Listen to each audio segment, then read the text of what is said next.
បងចាប់ជន់លេនក្តាច់ស្ទូចញើយមាច់ញើឆាអើយអូអើ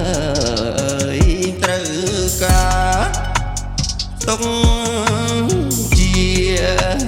សាងសីអោចៅដងដកអើយចៅដងក្តាន់ងារក៏សូមអញ្ជើញលោកគ្រូភ្លេងទាំងអស់គ្នាប្រគំ